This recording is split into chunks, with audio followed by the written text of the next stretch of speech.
میدان عرفات میں ہمارے پیارے نبی حضرت محمد صلی اللہ علیہ وسلم نے 9 ذی الحج 10 ہجری کو آخری خطبہ حج دیا۔ آئیے اس خطبے کے اہم نکات کو دہرا لیں، کیونکہ ہمارے نبی نے کہا تھا میری ان باتوں کو دوسروں تک پہنچائیں۔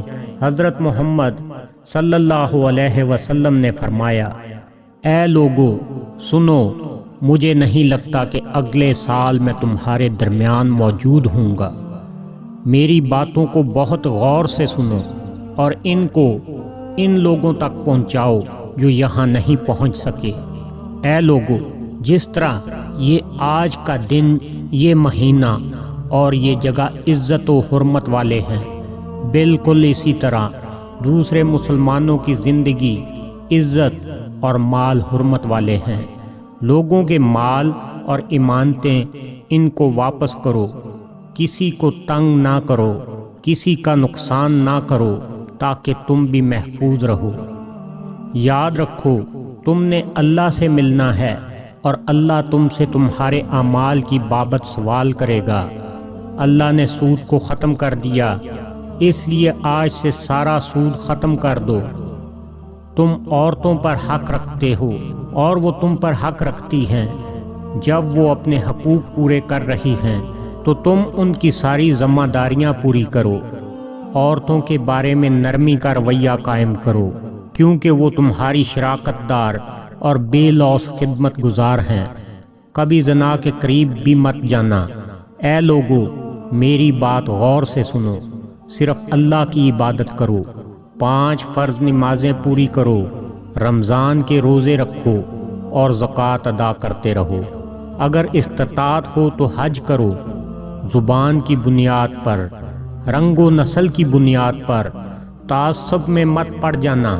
کالے کو گورے پر اور گورے کو کالے پر، عربی کو اجمی پر اور اجمی کو عربی پر کوئی فوقیت حاصل نہیں۔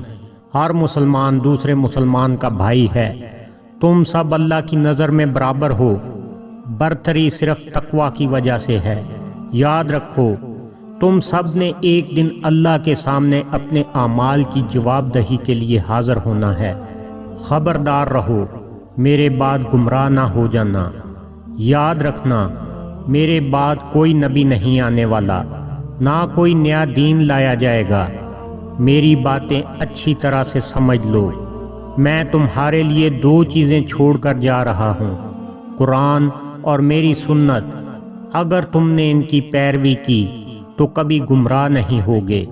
سنو، تم لوگ جو موجود ہو، اس بات کو اگلے لوگوں تک پہنچانا اور پھر اگلے لوگوں کو پہنچائیں، اور یہ ممکن ہے کہ بعد والے میری بات کو پہلے والوں سے زیادہ بہتر طور پر سمجھ سکیں۔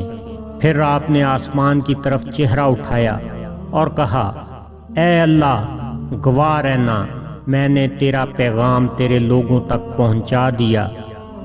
اللہ تعالی ہمیں ان لوگوں میں شامل کرے جو اس پیغام کو سنیں، پڑھیں اور اس پر عمل کرنے والے بنیں اور اس کو آگے پھیلانے والے بنیں۔ اللہ ہم سب کو اس دنیا میں نبی رحمت کی محبت اور سنت عطا کرے اور آخرت میں جنت الفردوس میں اپنے نبی کے ساتھ اکٹھا کرے۔ آمین۔